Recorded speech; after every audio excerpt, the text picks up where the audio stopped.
ನಮಸ್ಕಾರ ವೀಕ್ಷಕರೇ, ಸ್ಟಾರ್ 74 ನ್ಯೂಸ್ಗೆ ಸ್ವಾಗತ. ನಾನು ಎಂ ಮಂಗಳಗಟ್ಟಿ. 3 ಗಾಂಜಾ ಮಾರಾಟಗಾರರ ಬಂಧನ. ಧಾರವಾಡದಲ್ಲಿ ನಡೆಯಿತು ಭರ್ಜರಿ ಬೇಟೆ. ಗಾಂಜಾ ಮಾರಾಟ ಮಾಡುತ್ತಿದ್ದ 3 ಯುವಕರ ಬಂಧನ. ಧಾರವಾಡದ ಎತ್ತಿನಗುಡ್ ರಸ್ತೆಯಲ್ಲಿ 3 ಬಂಧನ ಮಾಡಿ 515 ಗ್ರಾಂ ಗಾಂಜಾ ವಶಪಡಿಸಿಕೊಂಡು ಕಾನೂನು ಕ್ರಮ ಕೈಗೊಳ್ಳಲಾಗಿದೆ.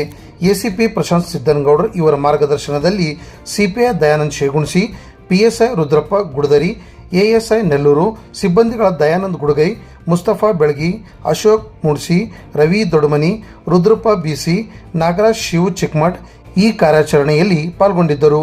ಆರೋಪಿಗಳಾದ ಲುಕ್ಮಾನ್ ಬಾಗಲ್ಕೋಟ್ ವಯಸ್ಸು 21, ಹಾಶ್ಮಿನಗರ್ ಧಾರವಾಡ, ತಬ್ರೇಜ್ ಅತ್ತಾರ್ ವಯಸ್ಸು 21, ಮಾಳಾಪುರ್ ಧಾರವಾಡ, ಮೊಹಮ್ಮದ್ ಜುನೇದ್ ವಯಸ್ಸು 21, ಮಾಳಾಪುರ್ ಧಾರವಾಡ ಧಾರವಾಡ ನಿವಾಸಿಗಳಾಗಿದ್ದಾರೆ.